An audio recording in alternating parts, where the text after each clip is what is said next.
Hi, everyone. As he said, my name is Adesewa Adeniyi. This is my first time speaking to a crowd. So I'm usually in front of maybe a panel or something, but it's just me. So I'm going to try my best to be calm. So yeah, my name is Adesewa Adeniyi. Also, Fade. I think a lot of people know me as Fade as well because that's my middle name. Faderera. So Faderera actually means the one who uses the crown to shakara. Oh, that's what my mom loves to tell people. So I'm going to go into my childhood. So that's baby Shewa. And that's my mom and my dad. And that's me with my siblings. So I come from a diplomatic house. I don't know if anyone knows what that means, but a diplomatic house meaning that maybe your parent is a diplomat, someone in your family. I mean, both of them could be diplomats, but my dad's a retired diplomat now. So my life was basically 4 years in one country, 4 years in another country. So for example, this was us in America, and I hate the cold. I don't know if if you know me, you know I hate the cold. So this very day I was crying, and that's me there.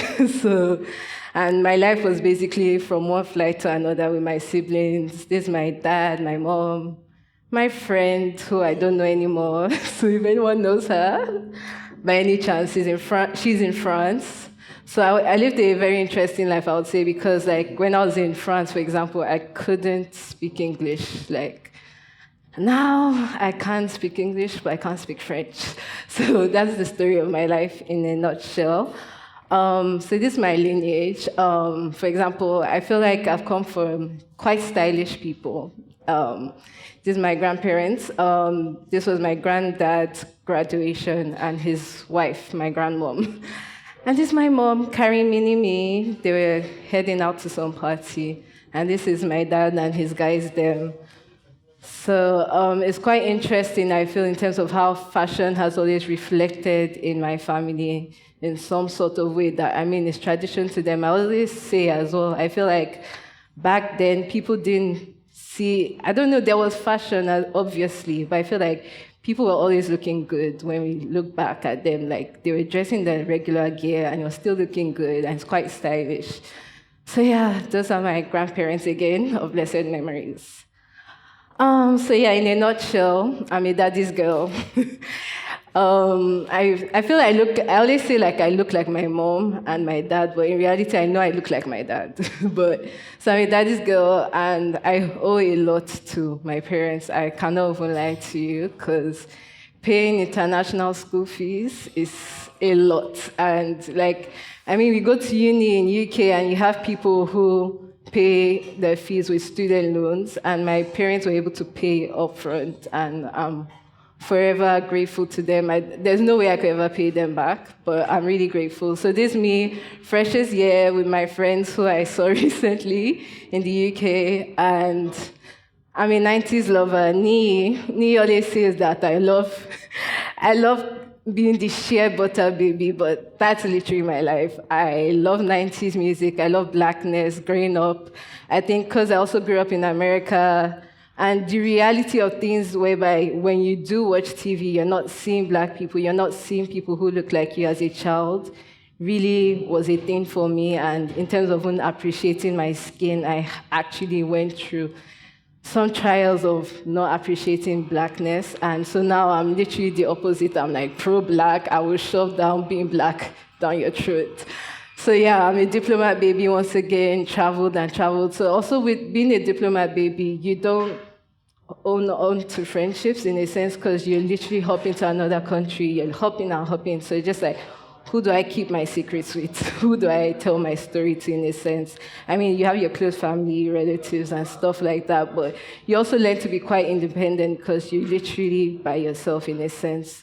So I ended up being a first-class fashion graduate at University of Hertfordshire.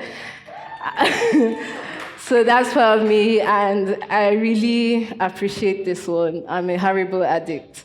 So everyone always asks, what's your vice? What's your vice? I feel Haribo is my vice, because when people take a smoke break, I want to take a Haribo break, because that's how much I love Haribo.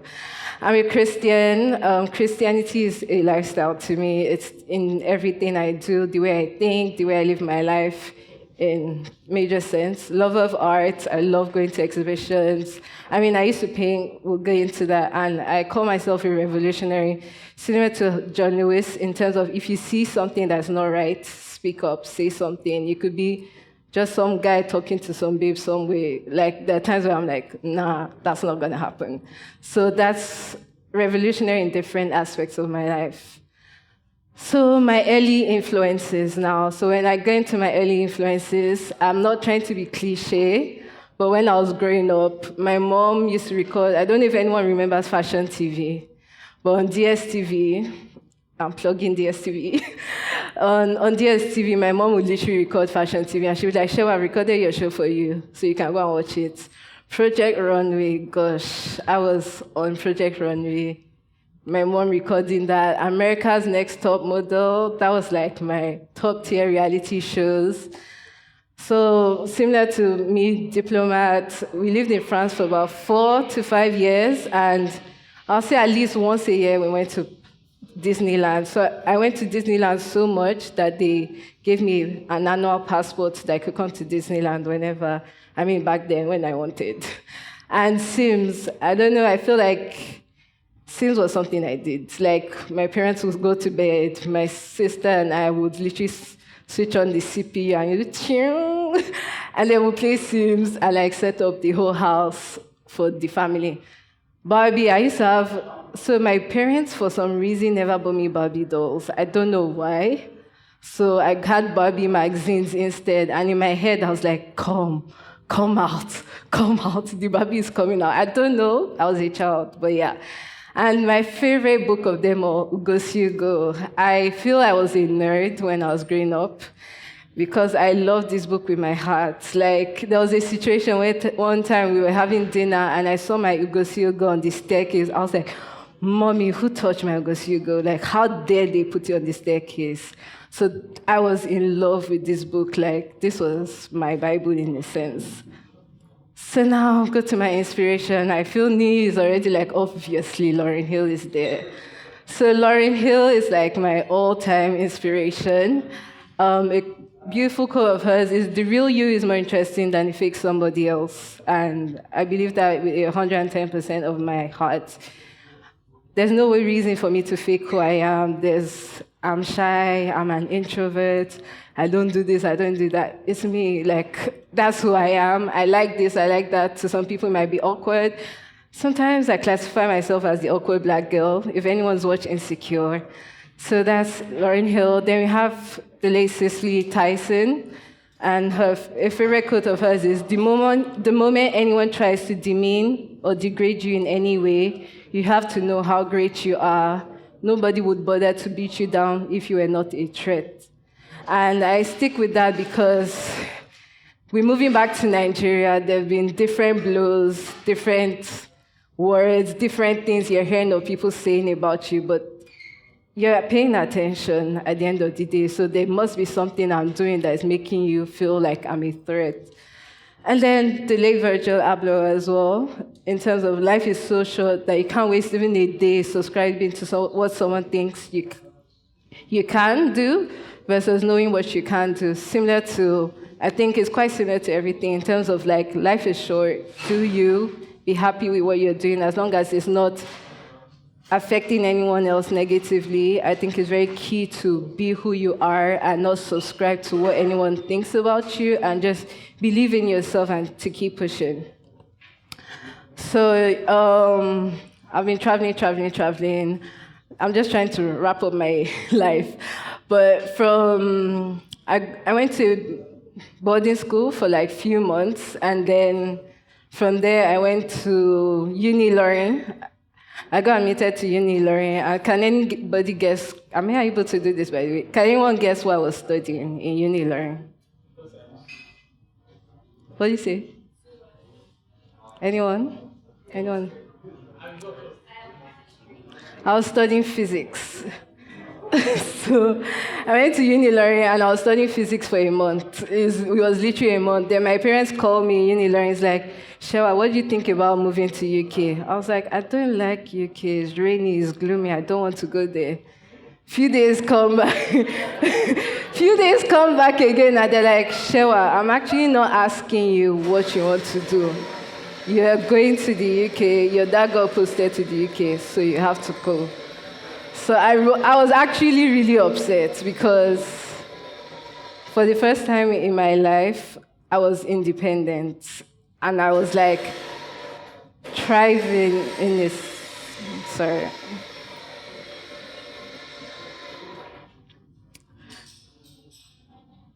So I was actually independent for the first time in my life. And I was like, why are you guys taking this away from me? So, and people were looking at me, I was like, Shewa is a baby. I was like, yes. But like, with me going back to my parents, it's like I've become a child again. I was like, I want this independency. And I really didn't like London. Like, it was always rainy and gloomy. But anyways, I followed my dad. So it was just me and my dad for like a year before my other siblings, because, I just started uni, so I could easily move. They were still in school.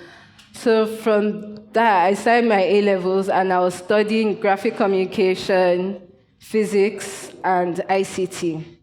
And everyone was like, what is this mixture? Like, what do you plan for your life? Why are you studying all of these things? So I was like, I'm not getting rid of physics, because as far as I knew, physics was my best subject. Like, I got an A, I believe, in physics during my IGCSEs.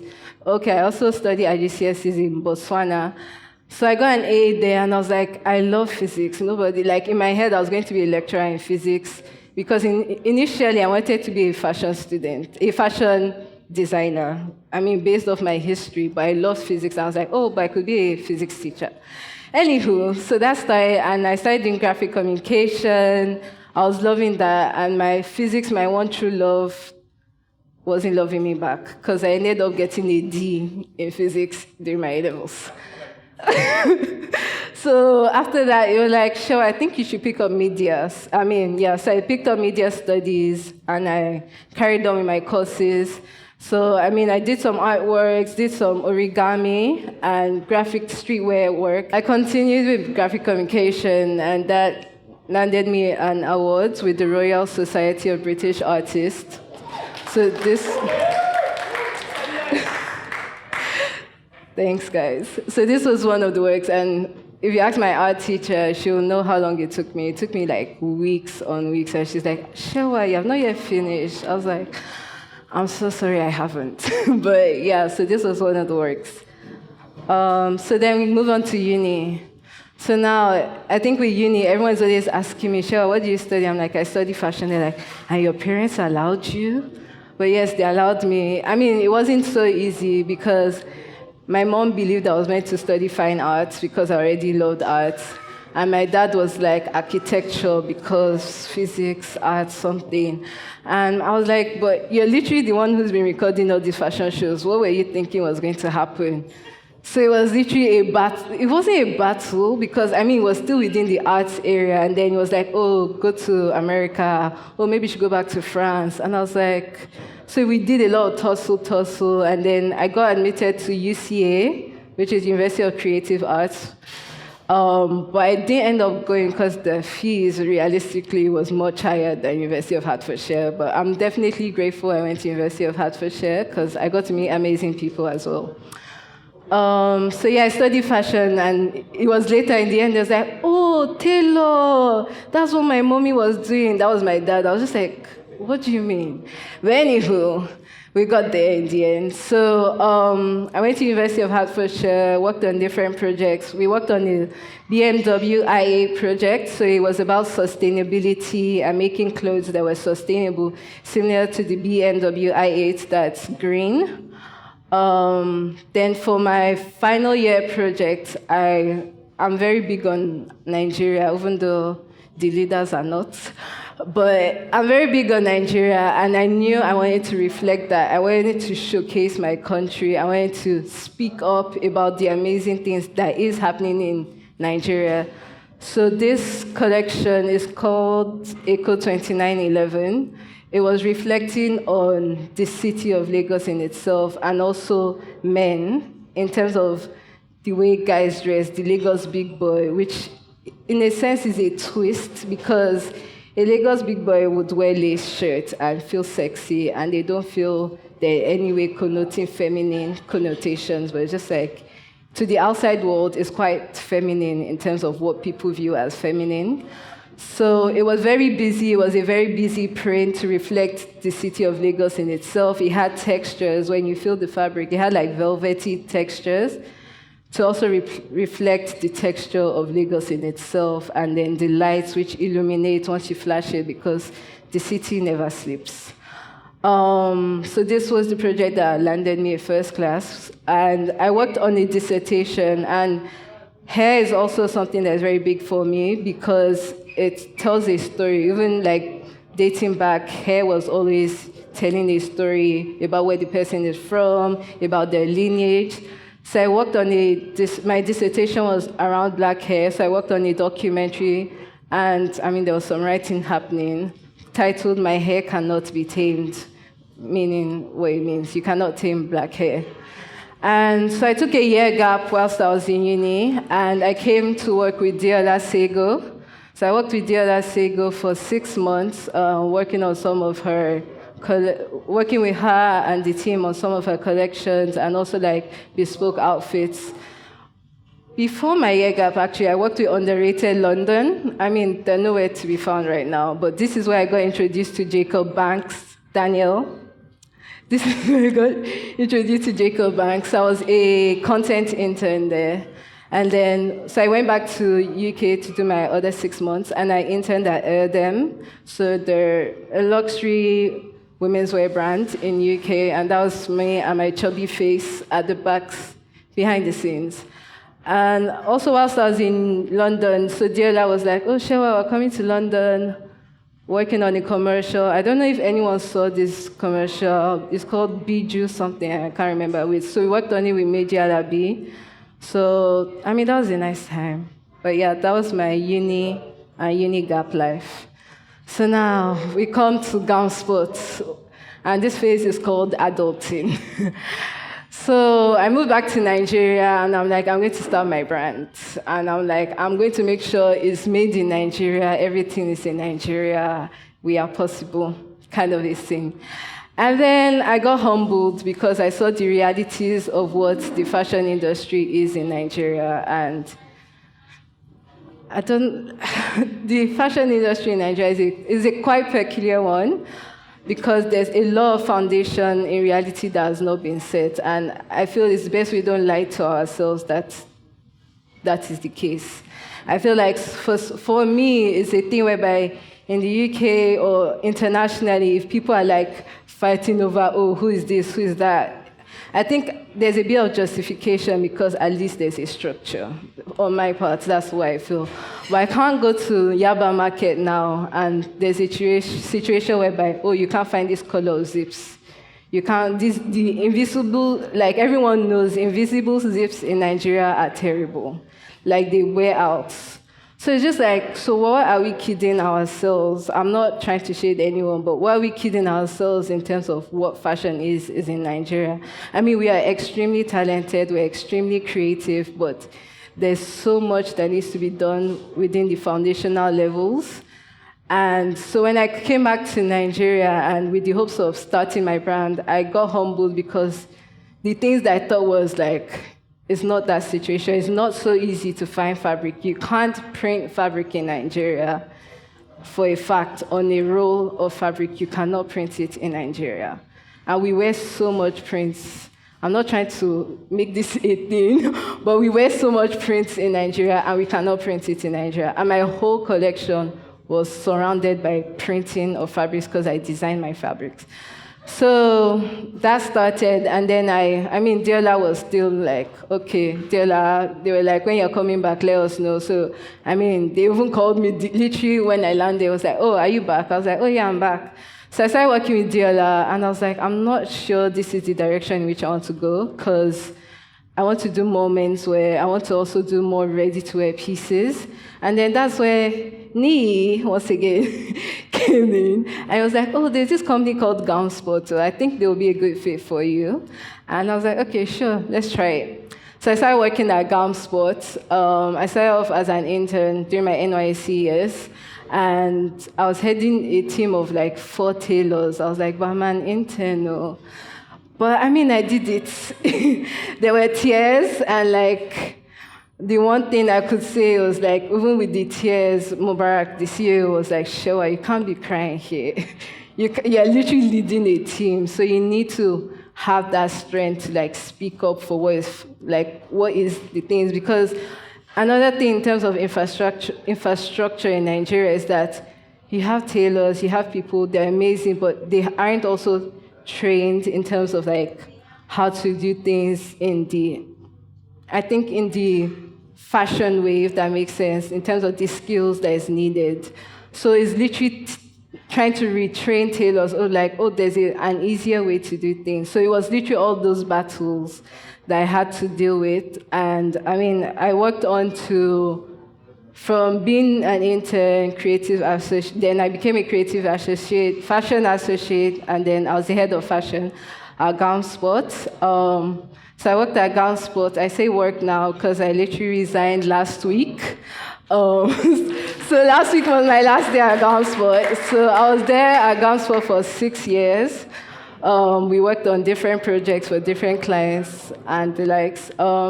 So this one of my baby projects, titled The Feels Comfort. So I creative directed that alongside the team and with Nii, obviously. So this was a collection that was very dear to me because growing up, I've been surrounded by death, and death has been a thing that keeps coming back to me in terms of like people are here for a short time. And I think this was also after COVID, people also started to be more present. So this was, I think with everything I create, there has to be a story behind it, because what am I doing it for if there's no story? So this was titled The Feels Comfort, and what makes you feel comfortable? Who makes you feel comfortable? Where do you feel comfortable? So even the clothes, the colors, everything was quite neutral. The coats as well was also living your life with arms wide open, being with the people who make life worth it, taking a pause to reflect, taking the moment. Like, at the end of the day, things might not be going great, but is it that bad? I am alive. And for me, it's very big. I'm very big on that because as I said, I've had people go and literally live my life and I really appreciate life. I have to just say, I really appreciate life. I appreciate the little things, and that's what this collection was about. In terms of challenges I faced, or the team faced, was similar to what I was saying in terms of fabrics. We don't have fabrics in the market. So, for example, you might plan to do this colorway, and then when you go to the market, you can't find that fabric. So it's like you have to problem solve. Literally, being a fashion designer in Nigeria is problem solving on the go.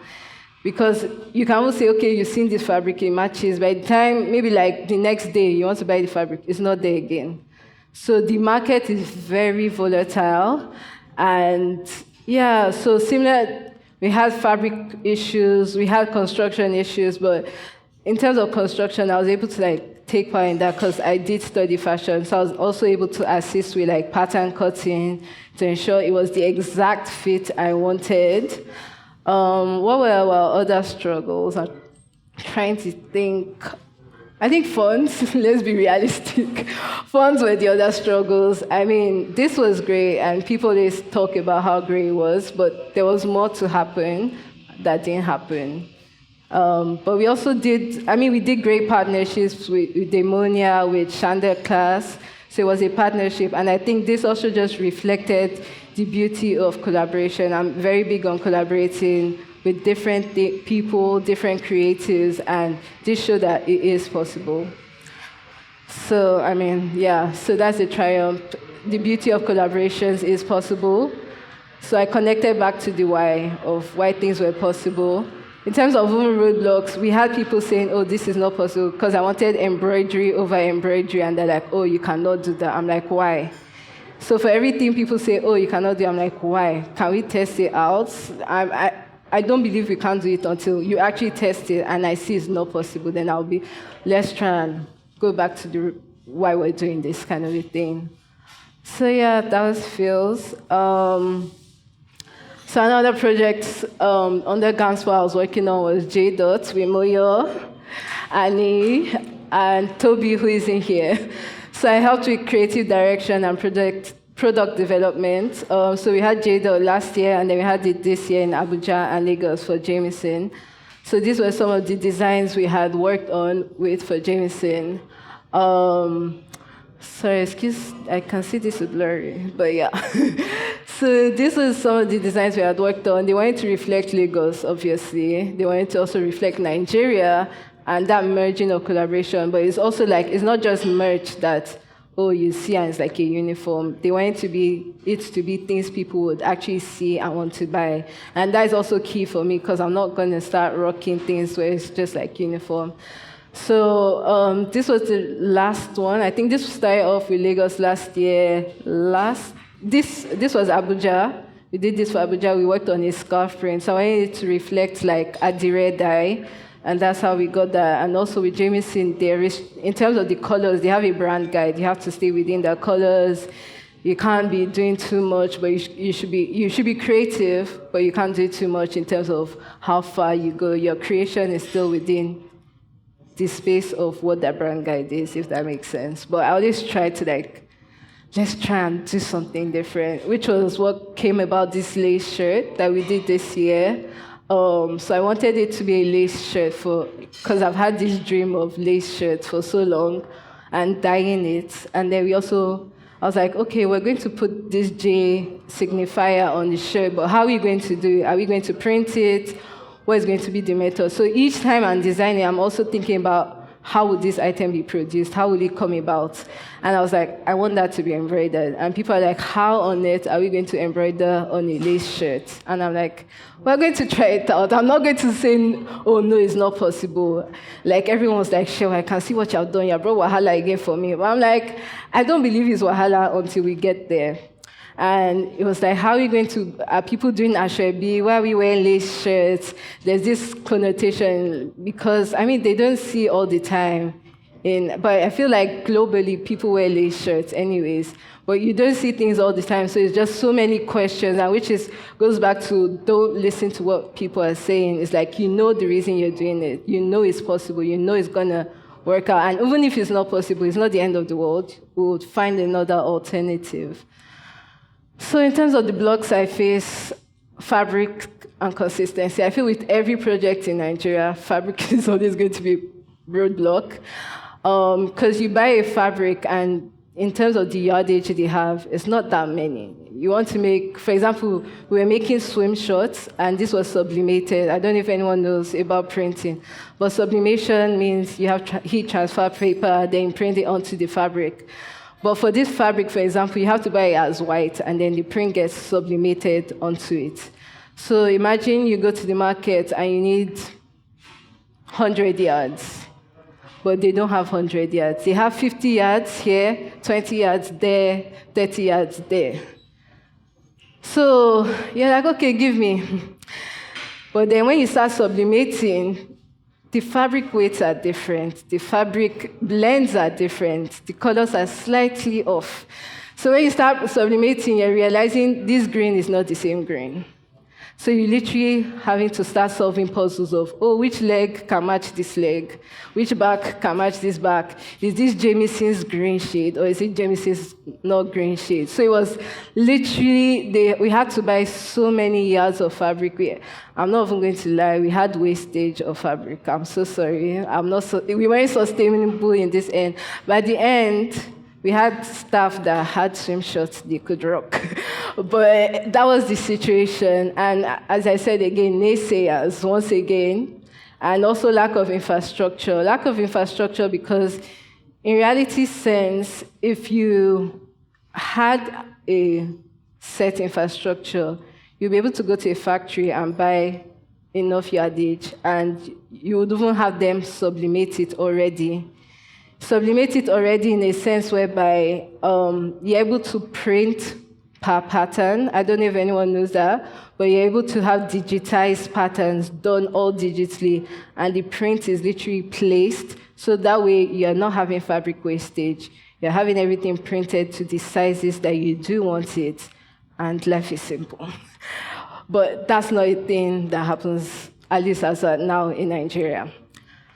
So even in terms of where I had to problem solve, I had to also work on developing new patterns because the swim shorts weren't the exact fit I wanted. So I had to get on it myself because, as at then, there was no pattern cutter.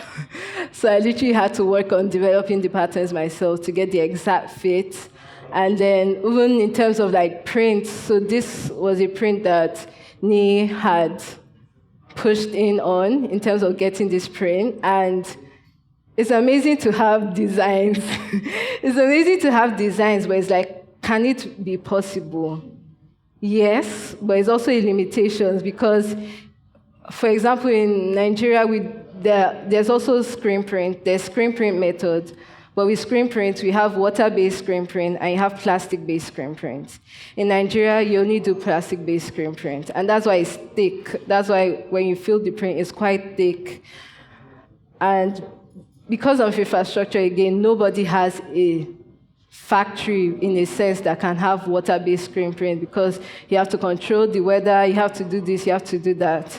So it's how can we get this print done in Nigeria and still make it possible, which is where we still went with screen print. So we went with tones, and it was a thing of, this is not possible, there are too many tones, there are too many layers. I was I'm not hearing that. So we went to Fiverr, I believe, to separate the layers to make this possible, and we were able to achieve this print.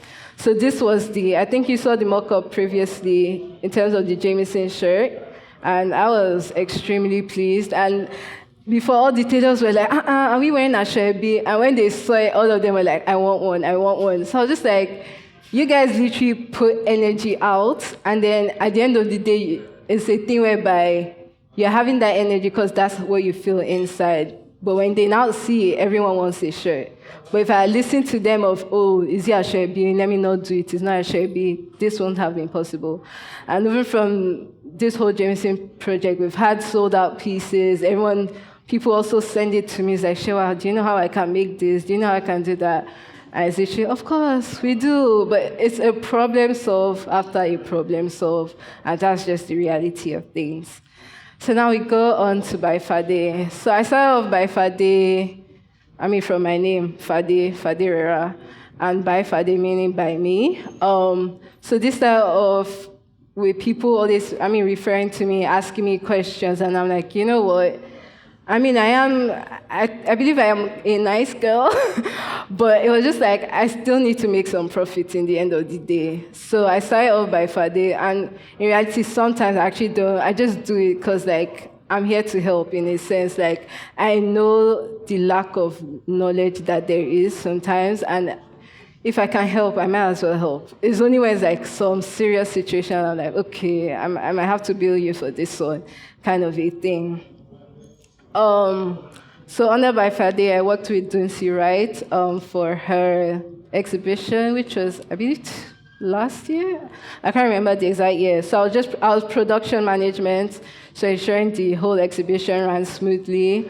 So this was in a futuristic look on fashion. So we had items shipped down from different designers into a fashion exhibition, so to say. And we had roadblocks. We had some roadblocks in terms of things not being done on time, in terms of, this isn't the way it's meant to look. But Auntie came through in the set design, so that was great in the end.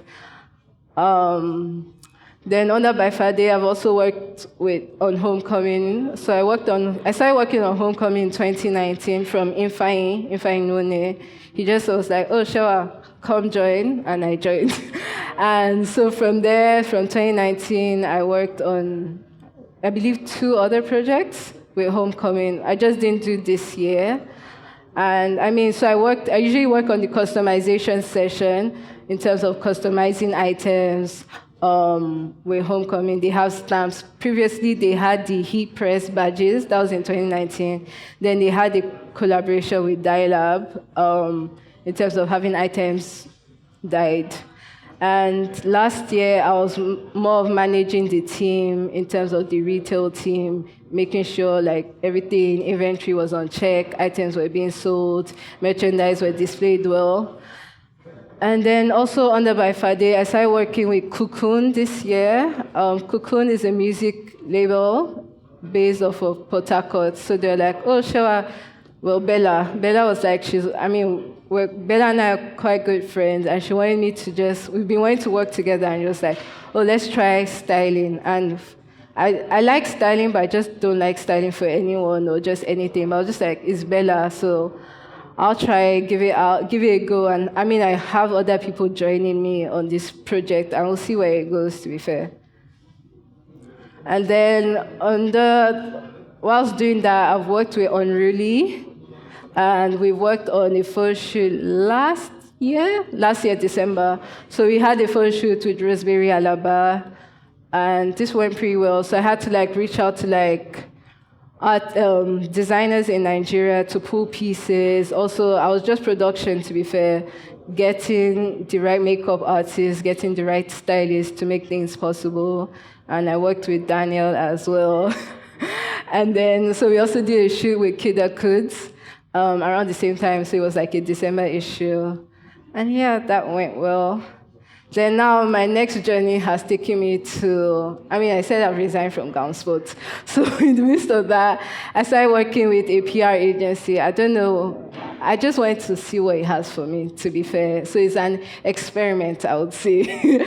So I started working with Fola PR. They're agency based in Lagos, London, and New York. And they've worked with Alara, so they had the Brooklyn exhibition. They work with clients like Vic Nate, Loewe Foundation, and Andrea Yama. So we had this luncheon in New York during New York Fashion Show. So to be honest, PR is extremely different from fashion. And I thought fashion was fast-paced, but PR is next level. And I'm the project and partnership manager there, and I'm just studying how things work for the future, to be fair. So my future aspirations, this menswear brand is going to happen next year, for sure. My menswear brand is going to happen next year, for sure, and I believe I've learned enough, I've expressed myself enough, and now it's time to walk in what you initially planned to do once you moved to Nigeria. And my top tier dream is to build a creative university in Nigeria with like-minded individuals.